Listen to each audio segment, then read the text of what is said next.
हरे कृष्णा, राधे राधे। आप सबका स्वागत है आपके अपने चैनल पर। आज इस वीडियो में हम बात करेंगे कि शिवलिंग पर या शिव जी पर क्या चढ़ाएं, क्या ना चढ़ाएं, उनको हमें चढ़ाने से क्या फल मिलता है।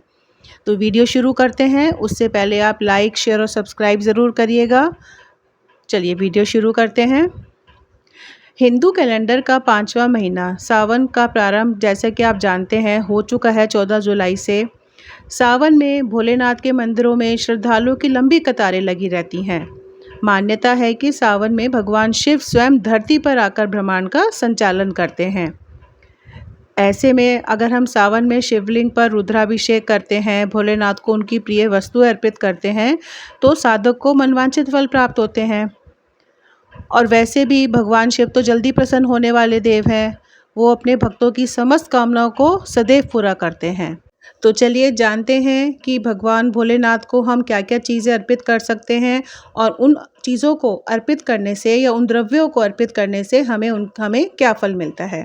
चलिए शुरू करते हैं। तो सबसे पहले बात आती है कच्चे चावलों की। शिवलिंग पर कच्चे चावल चढ़ाने से धन संपत्ति की प्राप्ति होती है। घर में स्थिर लक्ष्मी का वास होता है। बस हमें एक चीज़ का ध्यान रखना चाहिए कि चावल टूटा हुआ पूजा में इस्तेमाल नहीं करना होना चाहिए। दूसरा है काले तिल। ज्योतिष शास्त्र में काले तिल का विशेष स्थान माना जाता है और माना जाता है कि जिन जातकों की कुंडली में शनि, राहु और केतु अशुभ अवस्था में हो, तो उन्हें काले तिल संबंधी उपाय करना बहुत लाभकारी होता है। इतना ही नहीं, काले तिल चढ़ाने से व्यक्ति को काल, सर्प दोष, शनि की साढ़े साती और ढैया से भी छुटकारा मिल जाता है। इसके साथ ही सुख, समृद्धि, धन, ऐश्वर्य की प्राप्ति होती है और साधक के तंत्र बाधा अगर कुछ है तो वो भी नष्ट हो जाती है। आपके सारे जन्मों के पाप नष्ट होते हैं और सबसे बड़ी बात, आपके द्वारा हुई गलती और अपराधों को महादेव क्षमा कर देते हैं। तीसरे नंबर पर बात करते हैं जौ की। अगर साधक शिवलिंग पर जौ चढ़ाते हैं तो उनकी लंबे समय से चली आ रही परेशानी दूर हो जाती है और उनके सुखों में वृद्धि होती है।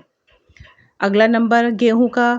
शिवलिंग पर साधक गेहूं चढ़ाते हैं तो उन्हें संतान की उन्नति होती है, उन्हें सुयोग्य संतान की प्राप्ति होती है।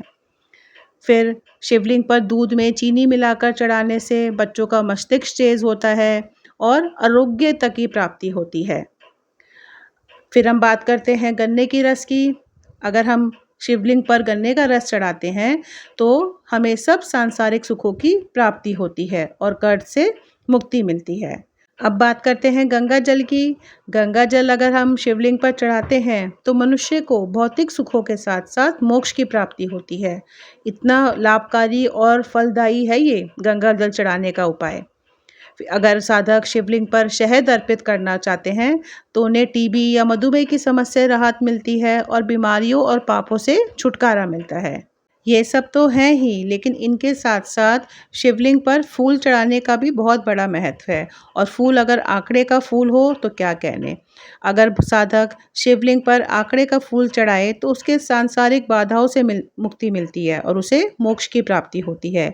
इसी तरह शमी के पेड़ के बारे में तो आपने सुना ही होगा। शिवलिंग पर शमी के पेड़ के पत्तों को चढ़ाने से सभी तरह के दुखों से मुक्ति प्राप्त होती है। उसी तरह से आप सब जानते ही हैं बेलपत्र का क्या महत्व है और शिव जी पर सावन के महीने में क्या पूरे साल भी अगर साधक बेलपत्र चढ़ाए तो उसकी समस्त मनोकामनाएं पूर्ण होती हैं, क्योंकि भगवान शिव को वो परम प्रिय है। श्रावण मास में शिव जी को बेलपत्र अर्पित करने से धन संपदा और ऐश्वर्य की प्राप्ति होती है।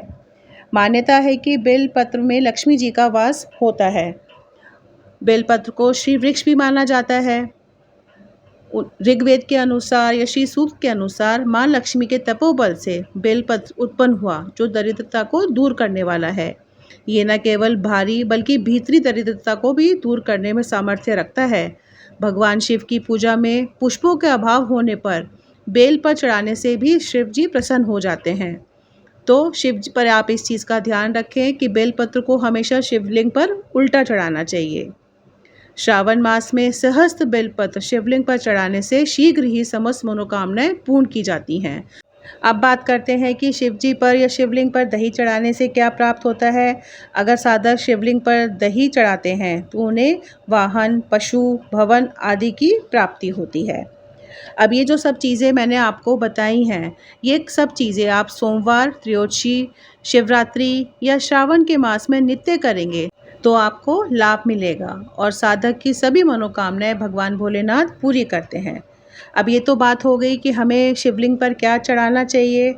अब हम उन चीज़ों की बात करते हैं जो हमें शिवलिंग पर भूल कर भी नहीं चढ़ानी चाहिए।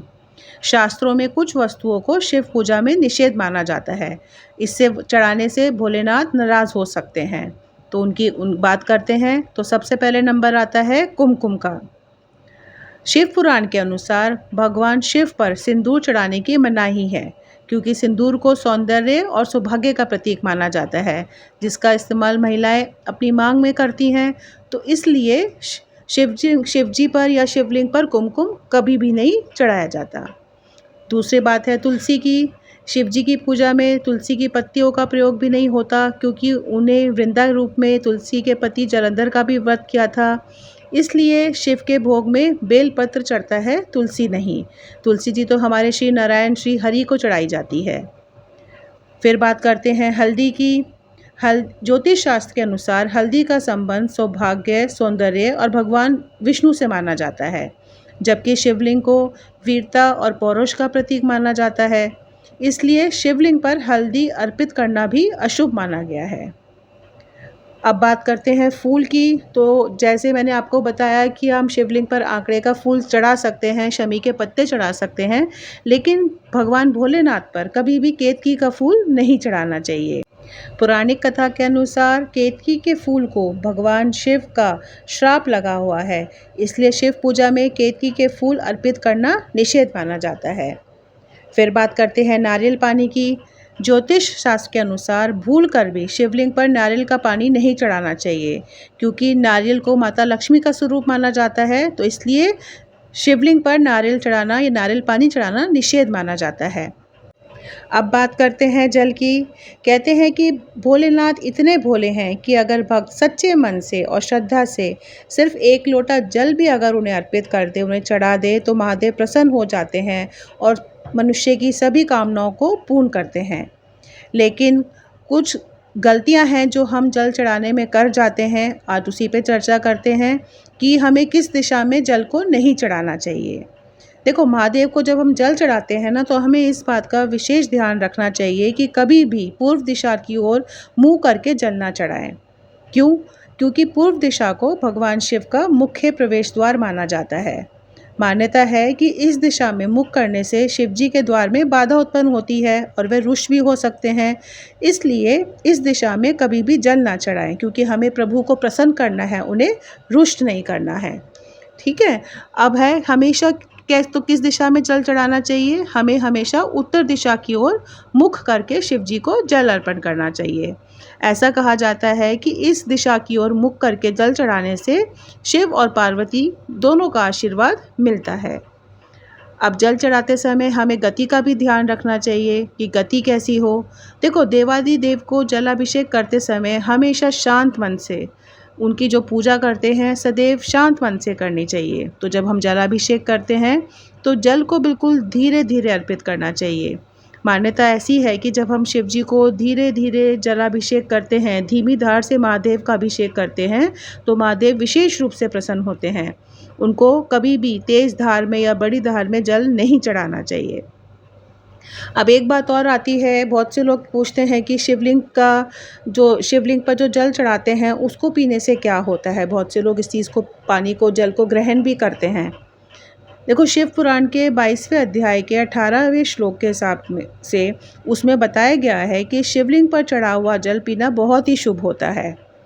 कहा जाता है कि इस पानी को पीने से साधक के सभी रोग खत्म होते हैं, उनमें जो नकारात्मक ऊर्जा होती है वो खत्म होती है। तो इसलिए ये जल को ग्रहण करना अपने आप में बहुत ही पुण्य का काम है और पवित्र जल होता है।